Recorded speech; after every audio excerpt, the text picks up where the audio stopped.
King Kong Limited Edition. Only 932 were made, and I say that sarcastically.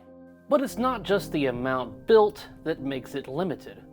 It's all about those extra items that you get with it. And one of the things that you get with that is a certificate of authenticity, signed by the president and CEO, Seth Davis, and chairman, Gary Stern. And it lists as mine being number 622 out of 932. It will be individually autographed by game designer Keith Elwin.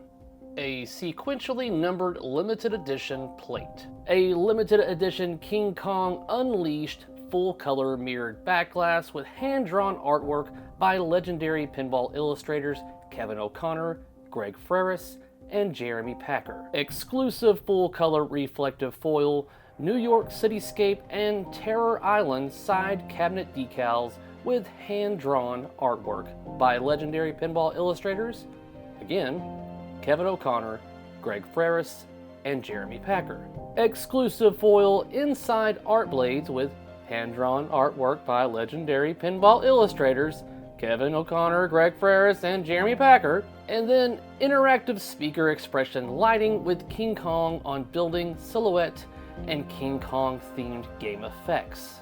An upgraded speaker system with 3-channel amplifier, anti-reflection playfield glass, a shaker motor, and exclusive custom black powder coated pinball armor, legs, hinges, and Art Deco inspired laser cut forms revealing gold foil inserts. And all of that can be yours for the low price of $13,000. But is it worth it?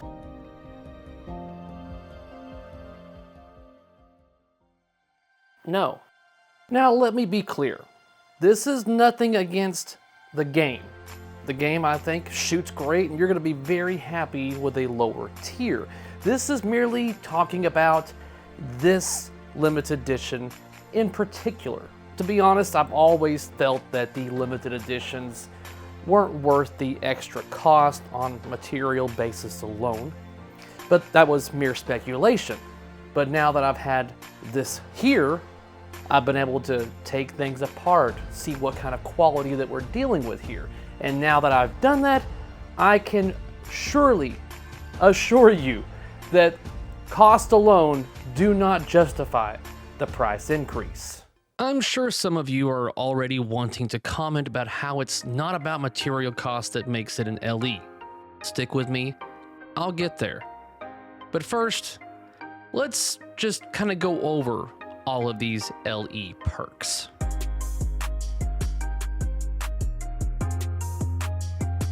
Only 932 are being made. Okay, but with the size of this hobby and what decision Stern has made with this particular title, that doesn't make this rare.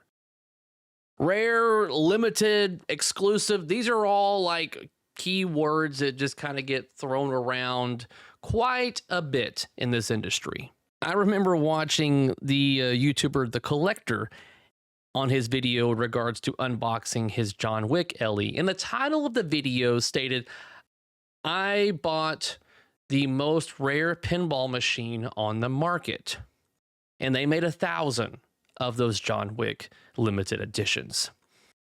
So I thought that was funny. I was laughing about that because it's not that rare. And then you also have him being a gun nut and how he has so many guns, including all the John Wick guns, major John Wick fans. He spends 13 grand on this machine mainly because John Wick and guns. And he bought the one machine that doesn't have any guns.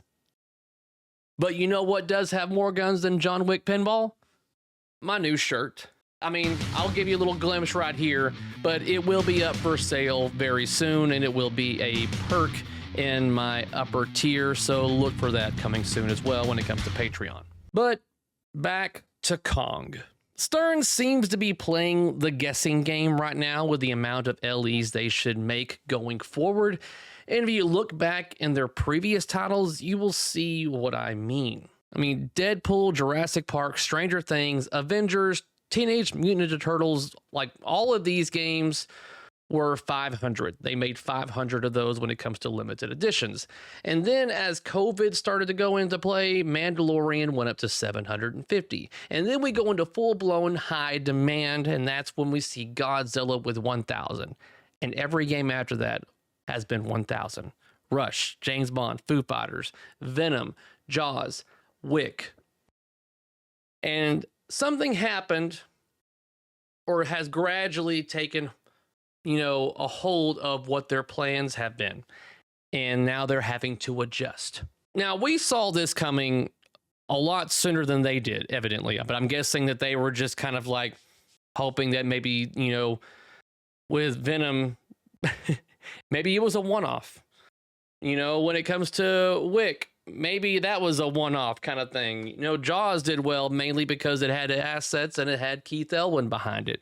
But something definitely changed after that. And this is where something needed to change. I mean, it was obvious that they needed to change something. So they started to lower the amount of LEs. But they can't just lower the amount made for honest reasons. They need to make the number have meaning.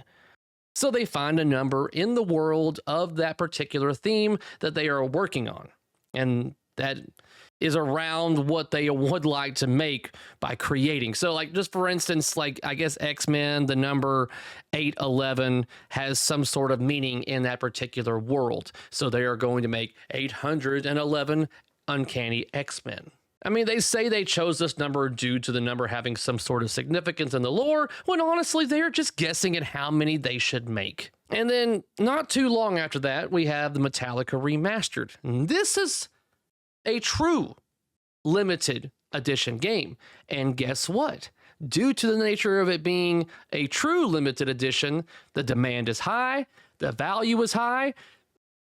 Go figure, huh? Like, they made only 500 of these games. 1, it's doing so great in the market, obviously, because it's truly limited. 2, it's a sexy looking damn game. 3, that it's obviously better than the original Metallica. So you have those 3 things going for you, and now you can't find one of these limited editions for less than $16K as of the time of recording this video. And then next up, we have Dungeons & Dragons, where they made 740. Now, I forgot the reason of why they chose 740, but I also kind of don't care. Because like I said, they're just throwing spaghetti at the wall at this point. Just like, let's try this number, and hopefully we'll sell all of them. And lo and behold, 740, still too much, at least for this particular title. Now, even though D&D LEs aren't holding value, even though 740 was obviously too many, Stern's Golden Goose was up next. And I think that they know Elwin's name alone sells games. I think they're banking on this game selling very well, solely due to Keith being at the helm.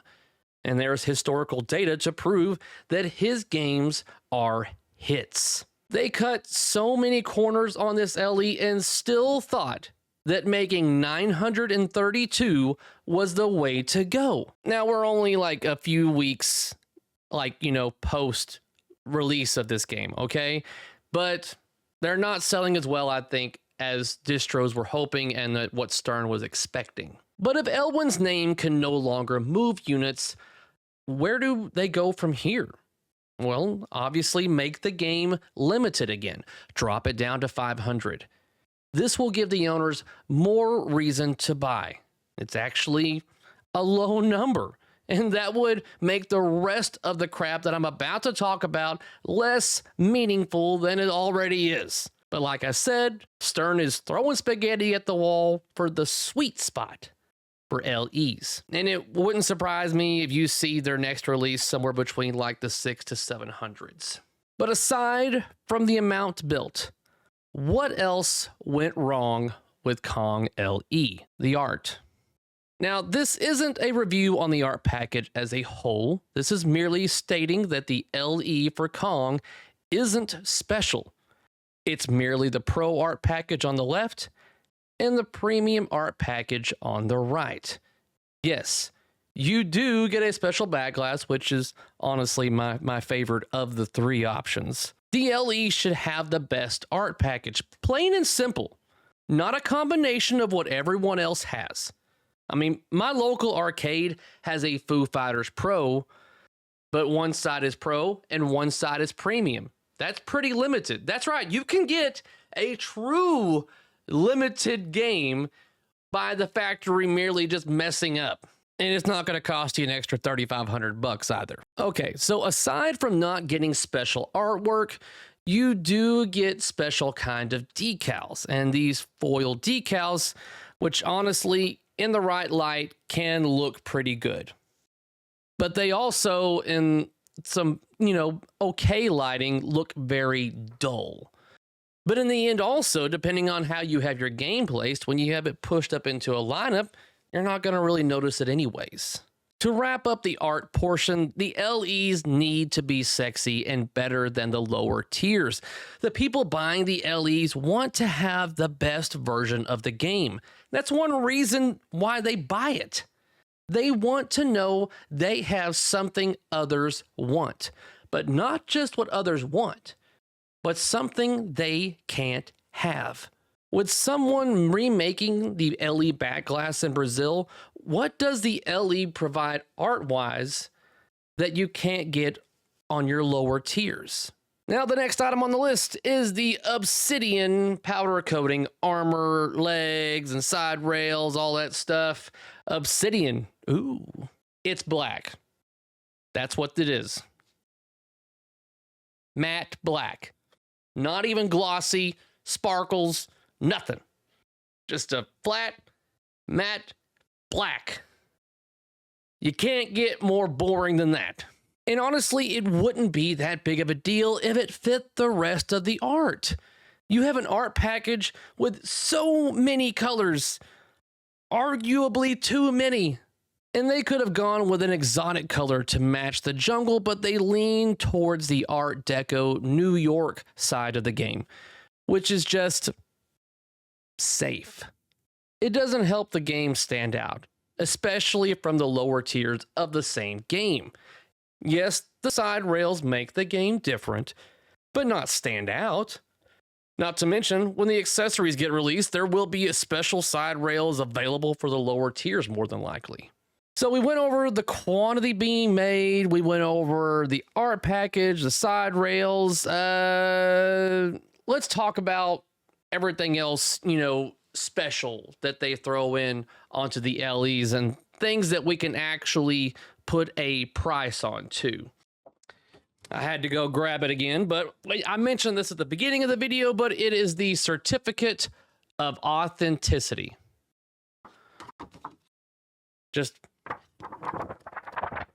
That's the kind of material. Just, some poster paper and some signatures on here from Seth Davis and Gary Stern, and the number of your machine out of the total machines made with the LE back glass right there. I mean, is there a history of people making fake LEs that I'm just not aware of? And at one point in time, if you didn't have this and it wasn't a true LE because they couldn't verify it as being, I don't know, you tell me. But all I'm saying is if someone has the skill to replicate the art blades, the cabinet decals, the back glass, chances are they've got the skill to replicate this little poster paper and plagiarize everything else. That's all I'm saying. I don't see, I can't put a price on this, not because it's priceless, but because I just see it as no value added. It's NVA. But there's probably some collectors out there that take these and hang them up in a friggin' frame or something, or collect these as well. I don't know, but I don't think a lot of people that buy LEs care about this either. If you do, let me know in the comment section down below. The game will be signed by Keith Elwin. Keith, you're killing me with this. I get it. You've got to sign over 900 of these damn things, but I have seen doctor signatures with more effort than this. I mean, getting your name signed by the designer is a nice touch, honestly, but to me, it means more if I'm there to watch it get signed. It makes it more personal to me, kind of thing. I've only had one of my games signed by the designer. My getaway was Steve Ritchie.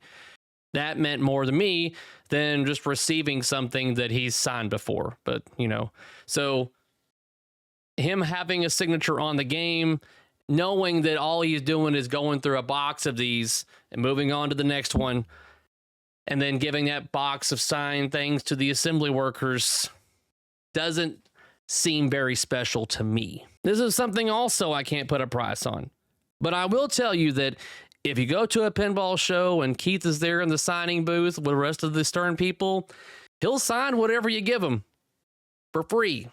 The numbered plaque. I have nothing against this. I think the limited editions should have this. So I have nothing negative to say about this. I mean, but it is on the machine. Let's just say it cost $10 to make, and that's just being generous on that. Art blades. The LE will be in foil decals, which, again, look pretty dull in certain lighting, and when it is shiny in other lighting, it's so shiny that it makes it even harder to really determine what the art is showing us. And I think the art blades that get released for the lower tiers are more than likely going to be better. The retail for art blades is around like $100. Interactive speaker expression lighting with King Kong on building. Did you notice that they just specified building? They didn't specify Empire State Building because they didn't license the Empire State Building. Just another cost-cutting measure right there. But I'm glad they tell you what the image is supposed to be. Otherwise, I had to get really close to determine what the hell it was. And I've already seen third parties' replacements for these. And the LEDs that are used on these kits are basic off the shelf. You are looking at maybe $20 in materials, and I'm being generous there too. Now, that doesn't include the expression board that is required for these to sync with the game. Let's be generous again and say that board cost them $100. And I honestly prefer other speaker lighting systems out there. They don't sync with the game, but you really aren't going to notice that when you're playing it anyways. Upgraded speaker system with 3-channel amplifier. And now the Kenwoods on this game, they're $33 for the pair online retail.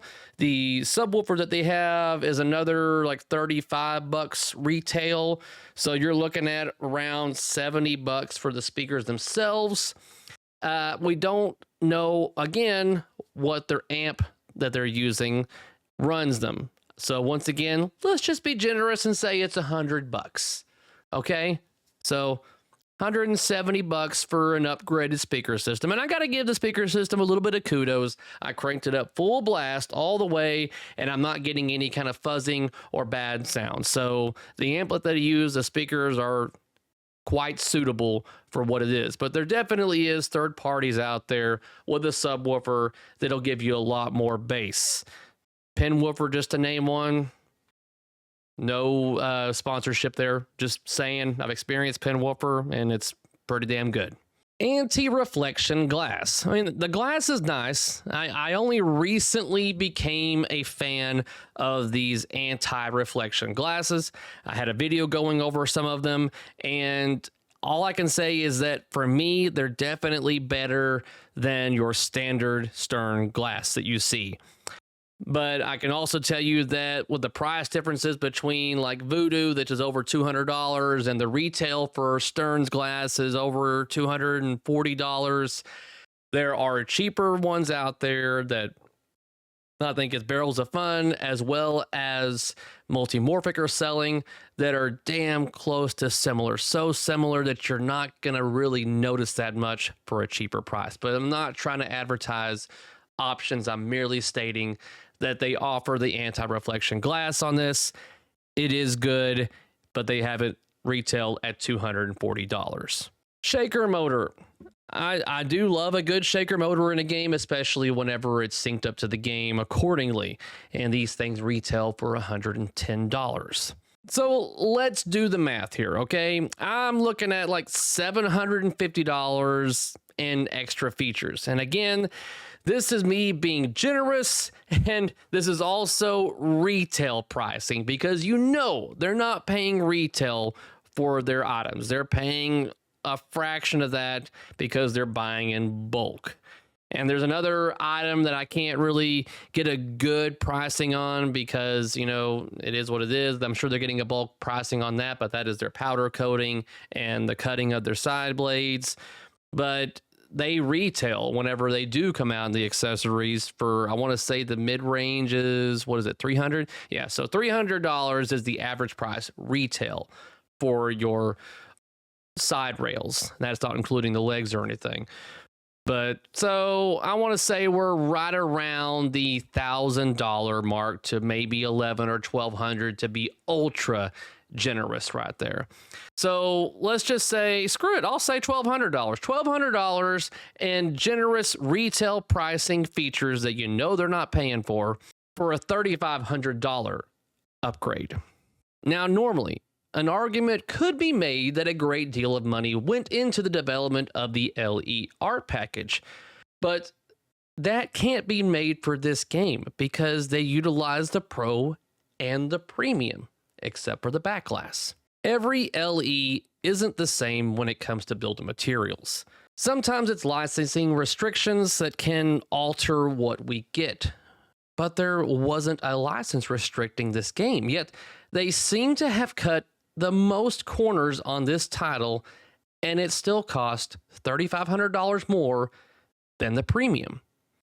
And I guess the ultimate question to ask yourself when purchasing this LE is, will I have $3,500 more fun than those with a Premium? And the answer is going to be no. Because most of the LE items are all aesthetic and don't matter that much to most people. And the rest of the items, everyone can purchase those separately and put on their Pro or Premium for a third of the price. So who is the target audience for LEs? I've got 4 different groups. There's probably more out there, but this is what I've got. Number 1. Those that want the best version of a game that doesn't require any work on the user end to improve it. That means that they just want to get the game, set it up, and be done. That they don't need to purchase anything else, no accessories. They just want to be one and done. I've got it all in one package. I've got everything that you can buy later. I've already got it. I've got everything. We're good, except a topper. Number 2. The hardcore fans of that particular theme. Number 3, the collectors. These are the guys that probably don't care that much about the theme or even all the features. They just want every game, regardless. 4, the people that want something that is hard to get. They want something others want. They want to flex that and brag that they managed to get an LE of a particular game. And those people are dwindling. LEs are abundant. Me personally, I'm not an LE buyer. And this was my first LE purchase after all these years. I mean, I had my first impressions whenever I first saw this game online. And as much as I wanted to start talking about things, I was like, you know what? This is going to be different this time around. Instead of playing armchair quarterback, I'm going to actually have the game here in my possession and be able to critique it. Because I bought it. The $13,000. Legitimately. No sponsorship. No deals under the table or anything like that. My own money, along with my patrons, to get this game. to see it in person, to see where the money's going. And I disagree. Because after setting it up, stepping back and looking at it, I wasn't excited. I was doing the math on where my money went. I didn't have anything rare. I didn't have anything people weren't able to get. I wasn't going to have any more fun than those with a premium. I'm more of a pinball player. I'm not the target audience. If you just want a great shooting game, get you a pro or premium of Kong. Let me wrap up this video on what I think Stern needs to do going forward in regards to bringing their LEs back to being special. First of all, drop the number back down to 500. This is going to create a low supply, which will increase your demand again. You could do 500, play it safe, but maybe try 600 and see where that gets you. Number 2, give these LEs items that no one else is able to get unless they buy an LE. They need to make the lower tier purchasers envious. Maybe a topper, but it needs to be something difficult to replicate. And number 3, make the LE the best looking out of all of the tiers. I know you know how to make a sexy game. Elvira BRK is a prime example. Do not do this combination of pro and premium art again. And people are going to be looking for these cost savings that you're doing on your next releases. You need to revitalize your collector's market. I know you can do it, and I hope you do. There was a time when LE owners would flex about their purchase of said game, and us fellow pinball enthusiasts were like, impressive. Very nice. But now, whenever they try to flex about owning a game like this, it's turned into... See, nobody cares. And that's the problem. Value is diminishing, especially when we are seeing what other companies are releasing. Games with assets, toppers, special powder coating, non-reflective glass, special side rails for thousands cheaper. The competition is gaining on you, Stern. Maybe not in output, but with consumer confidence. And spoiler alert, what they got coming next is really going to highlight value and bang for buck. You made a great game, Stern. I only wish that the LE offering was great too. A special thank you goes out to all my Patreon supporters out there. Your monthly contributions are definitely what made this content possible. Until next time, guys, peace out. With your feet in the air and your head on the ground,